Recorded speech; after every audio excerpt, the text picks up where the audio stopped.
Have you ever argued with someone who was dead wrong and absolutely certain? No hesitation, no doubt, no depth, just certainty.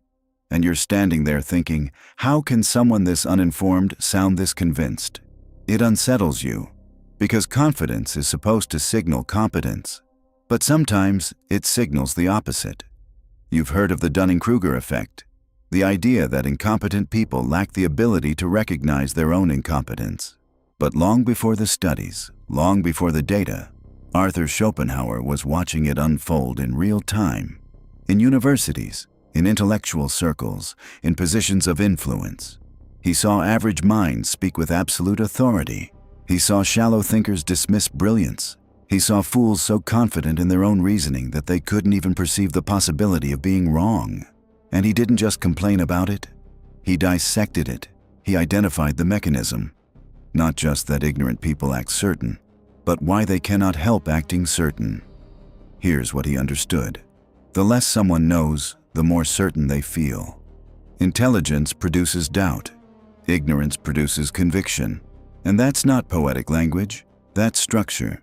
The mind requires knowledge to perceive complexity. If you lack the knowledge, you cannot see the complexity. And if you cannot see complexity, everything looks simple. When everything looks simple, certainty feels natural. This is what Schopenhauer described as a fool's paradise, a psychological state where ignorance creates comfort, a closed system, no friction, no self-questioning, just smooth, effortless confidence. Think about learning any skill. When you first observe it, it looks manageable. That's not that hard. Then you try, and you fail, and suddenly you see layers you didn't know existed. Variables, trade-offs, hidden structure. That moment, when you realize how much you don't know, that's the beginning of real intelligence. Because now you can see the gap. But some people never reach that moment. They never go deep enough to encounter complexity, so they stay in the illusion. It looks easy. It sounds simple. Therefore, they understand it. Schopenhauer saw this constantly among philosophers who barely studied philosophy. They would dismiss entire schools of thought without reading them deeply, not because they analyzed and refuted them, but because they couldn't perceive the depth they were rejecting. To them, philosophy was opinion, casual thought, surface discussion. They couldn't see the architecture underneath, the logical scaffolding, the epistemological battles refined over centuries. So they spoke confidently, because from their vantage point, there was nothing complex to see. Fast forward. The pattern hasn't changed. Someone reads one article about economics, now they understand monetary policy. Someone watches a documentary on history, now they can explain the collapse of civilizations.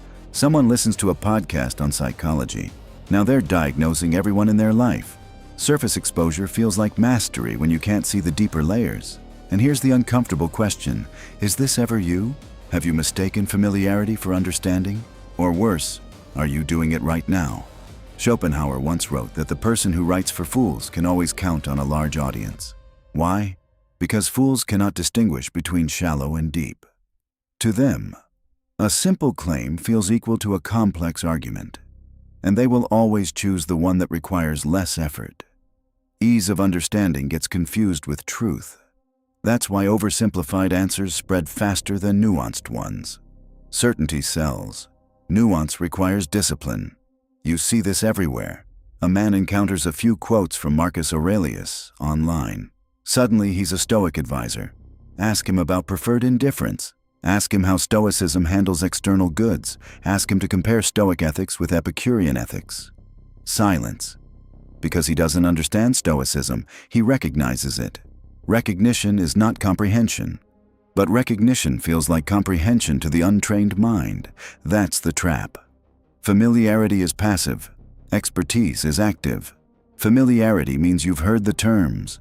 You can follow the conversation. You nod at the right moments. Expertise means you can apply the ideas, test them, break them, see their limits. Most people live in familiarity and speak as if they possess expertise. That gap is where dangerous confidence forms. Schopenhauer experienced this with his own work. Colleagues would reference his terminology, mention his theories in discussion. He would assume they understood him. Then they would speak and reveal they had completely missed his core premise. They had absorbed the language, not the structure. They could repeat patterns. They could not grasp foundations. And because they didn't see the foundation, they didn't see their own misunderstanding. That is the mechanism. You cannot detect ignorance in a domain you don't understand. The blind spot protects itself. So the mind fills in missing depth with assumed coherence. And the result is certainty. This is why the most confident voice in the room is often the least informed. Real intelligence hesitates. It qualifies. It says it depends. It acknowledges variables. It understands context. Ignorance declares. It simplifies. It reduces complexity into slogans. And if you're paying attention, you can hear the difference. Listen to how someone speaks. Do they leave room for exceptions? Do they recognize uncertainty? Or do they present every conclusion as final? Certainty is often camouflage, not strength. But here's where this becomes dangerous. The fool doesn't know he's a fool, which means he cannot correct himself. He will defend his position with emotion. He will double down when challenged. He will interpret disagreement as attack. Because if his certainty cracks, his identity cracks with it, and that's when ignorance becomes aggressive. So the real question isn't whether confident ignorance exists. You've seen it. The real question is this: can you detect it before it manipulates you? And even more uncomfortable, can you detect it inside yourself before it limits you? Because the fool's paradise feels good. It feels stable. It feels powerful.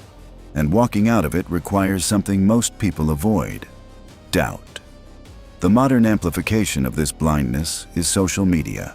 Unlimited exposure, zero depth. You scroll through neuroscience, psychology, philosophy, politics, economics. You hear the terminology. You watch the debates. You absorb the talking points. And slowly, a dangerous thought forms. I know about this. But knowing about something is not knowing something. Exposure creates familiarity. Familiarity creates comfort. Comfort creates false certainty. And certainty kills curiosity. Marcus Aurelius understood this long before algorithms did. Everything we hear is an opinion, not a fact. Everything we see is a perspective, not the truth. But the untrained mind consumes opinions and stores them as facts. It consumes perspectives and files them under truth, because it cannot distinguish between being informed and being saturated. Here's why this matters. The moment you believe you understand a subject, you stop studying it. Why would you research something you've already mastered? Why would you challenge an idea you feel certain about? So you freeze at surface level, permanently, confidently. This is how ignorance stabilizes itself. Confidence grows in proportion to exposure, completely independent of comprehension. You've heard the language enough times that it feels like yours, but try this test. Before you speak with authority, ask yourself, could I teach this clearly to someone else? Could I defend it against a skilled critic? Could I apply it in a situation I've never encountered before? If the answer is no, you're not an expert.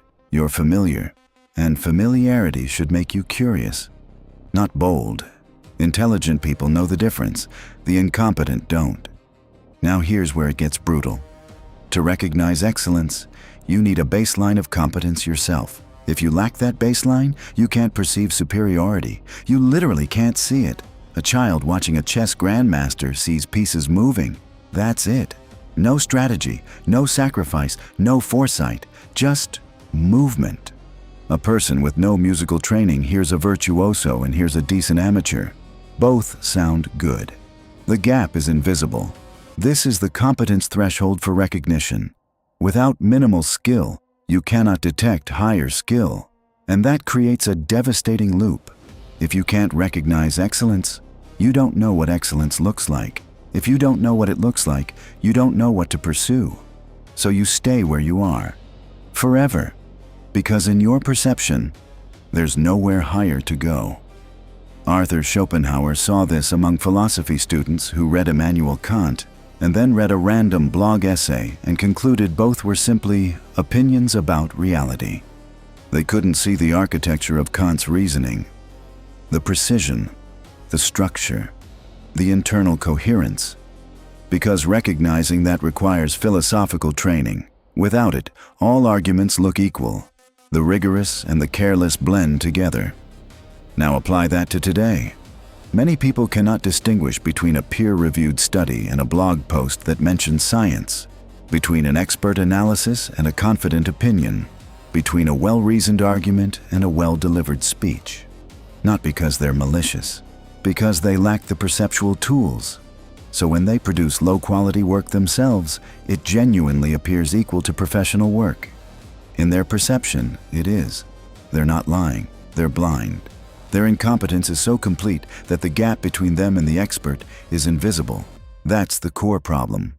When an incompetent person believes they are skilled, it isn't always arrogance. It's structural blindness. Seeing the distance to mastery requires the very mastery you don't yet have. Schopenhauer said talent hits a target others cannot hit. Genius hits a target others cannot see. Add one more layer. The incompetent doesn't even see that a target exists. To them, participation equals precision. Effort equals achievement. Presence equals performance. And then there's a more sophisticated version. Some people aren't confidently simple. They're confidently complex. They use advanced vocabulary, reference obscure theories, construct elaborate frameworks, and because it sounds intricate, they assume it's intelligent. Schopenhauer warned about this. Complexity as a substitute for depth. The belief that if something is difficult to understand, it must be profound. But complexity can conceal stupidity as effectively as it can express intelligence. In fact, it often hides it better. Simple ignorance is obvious. Complicated ignorance can impress. You've heard it before. The paradigmatic instantiation of post-structural dialectics exposes contradictions within hegemonic discourse matrices. It sounds powerful, technical, elevated, but strip it down and you get something basic. Looking closely at modern ideas reveals contradictions in dominant narratives. The complexity wasn't depth, it was camouflage. Schopenhauer was ruthless toward philosophers who hid shallow thinking behind technical language. He read essays dense with terminology, layered references, long winding sentences, and beneath it, nothing new, no clarity, no precision, just recycled ideas wrapped in verbal fog. He compared it to consuming food without digesting it.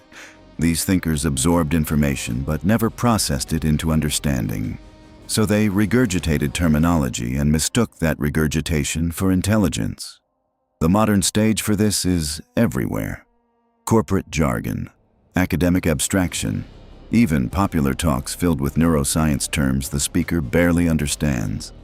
Frameworks they didn't build, studies they cite but never read, buzzwords layered over borrowed ideas. And delivered with confidence, it works. Audiences equate complexity with brilliance, because complexity feels like effort, and effort feels like intelligence. But here's the discipline most people avoid. Ask one more question. If the jargon disappears, does the idea still stand? If the complexity is stripped away, is there structure underneath? Or does it collapse into something ordinary? This is where perception sharpens. And this is where you begin to see something uncomfortable. Because once you understand this mechanism, you can't unsee it. And the next time you hear certainty, whether simple or complex, you'll start asking a quieter question. Is this clarity or camouflage? And more importantly, when you speak with certainty, which one are you using? Now push it further. Ask them to explain the mechanism, not the headline, the mechanism. Ask them to defend their position against a trained critic. Ask them to apply their theory in a completely new situation. Watch what happens. The structure collapses. Because they were performing intelligence through complexity, not demonstrating it through understanding. They memorized the sound of depth. They never built depth. Marcus Aurelius cut straight through this illusion. If you cannot explain something in simple terms, you do not understand it. Clean, brutal. But the incompetent invert that rule. If I can't explain it simply, it must be sophisticated. No, it means you don't understand it well enough to remove the excess. Real intelligence can move between levels. It can speak complex when necessary. It can compress into clarity when required. It adapts to the audience without losing precision. Performed intelligence cannot do this. It hides in complexity because complexity is camouflage. Strip away the jargon and there's nothing underneath. Here's how you test it. Ask for simplification, not dumbing down, clarifying. If they truly understand, they'll distill it. If they don't, they'll restate the same abstraction in slightly different words. Same fog, different shape. Arthur Schopenhauer spent years doing the opposite of intellectual posturing. He simplified profound ideas. He translated difficult philosophy into language people could actually grasp. And his contemporaries attacked him for it. Real philosophy should be hard, they said. But he knew something they didn't. Difficult and deep are not synonyms.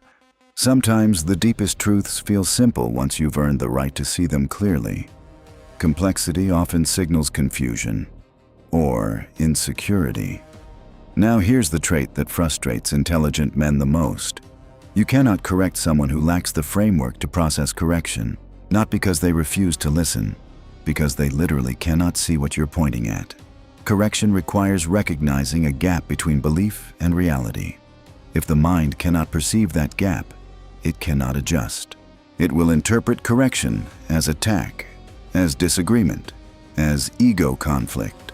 Schopenhauer described this as a closed loop. Ignorance prevents recognition of evidence. Failure to recognize evidence reinforces ignorance. The loop seals itself. Think about arguing with someone who is confidently wrong. You present evidence. They dismiss it. That's just your opinion. You present data. They question the source. Biased. You apply logic. They say you're overcomplicating it. Every tool fails, not because logic is weak, because they lack the internal equipment to receive it. It's like transmitting on a frequency their receiver doesn't support. The message exists. The channel does not. Schopenhauer experienced this in academic disputes. He would dismantle an opponent's argument carefully, step by step. They would respond by misrepresenting his position entirely. Straw men, category errors, basic misunderstandings. And when he exposed the mischaracterization, they couldn't see it. Seeing it required the philosophical competence they didn't possess, so they doubled down with confidence. Sound familiar? Every online argument follows this script. Claim, counter-evidence, dismissal, repetition, escalation. You're speaking in structures, they're speaking in slogans, and they don't even know structures exist. Consider this observation from Naval Ravikant. Desire is a contract you make with yourself to be unhappy until you get what you want. Now extend it. The desire to be right is a contract you make to never evolve, because evolution requires admitting error. Admitting error requires perceiving error. And if your perception is limited, you are trapped, forever defending a position you never examined deeply enough to justify. Imagine someone convinced the Earth is flat. You show satellite images, fake. You explain physics, just a theory. You point to ships disappearing over the horizon. Alternative explanation. Every piece of evidence is reinterpreted to preserve the framework, because abandoning the framework means admitting you built your worldview on unstable ground. And if that collapses, so does identity. So the mind protects itself, aggressively. Schopenhauer wrote that we often surrender large parts of ourselves just to fit with others.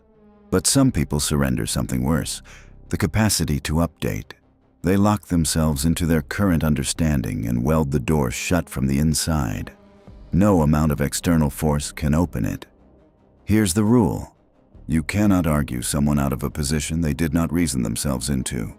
If their certainty is rooted in ignorance, evidence won't save them, because they lack the internal structure required to integrate contradictory evidence.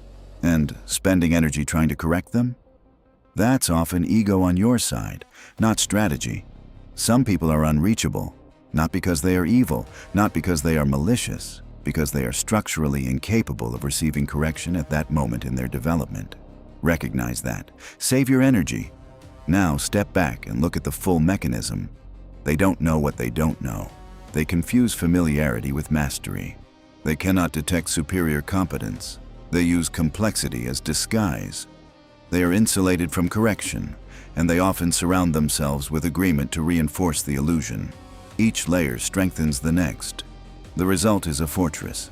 From the inside, it feels like intelligence. From the outside, it looks like blindness. And here's the brutal part. They're not pretending. They genuinely believe they're sharp. Because within their perceptual limits, they are operating at maximum capacity. Schopenhauer said talent hits a target others cannot hit. Genius hits a target others cannot see. But the incompetent doesn't see targets at all. He thinks movement equals progress. Now ask yourself something uncomfortable. How do you know you're not inside your own fortress in certain domains? Every ignorant man believes he's informed, including you, including me. So what's the exit? Schopenhauer's answer was simple. Doubt. Not paralyzing doubt. Not insecurity. Productive doubt. The kind that asks, what if I'm wrong? What evidence would change my mind? Who understands this better than I do? Where is my blind spot? The incompetent never asks these questions, because certainty feels safer. But intelligent men live with tension. They invite challenge. They audit their beliefs. They seek friction. That friction sharpens perception. Without it, you rust. Here's a challenge. Choose one belief you hold with strong confidence. Now deliberately seek the strongest argument against it. Not a weak one you can dismiss easily. The strongest one. Sit with it. Analyze it. Try to steelman it. If you cannot find any serious counter-arguments, you're not looking hard enough. And if you find them but refuse to engage honestly, you've located your blind spot. That's not weakness. That's data. If this idea irritates you, pay attention. Irritation is often ego defending comfort. Intelligence welcomes discomfort because it signals growth. The real question is whether you're willing to sacrifice the comfort of certainty for the discipline of doubt.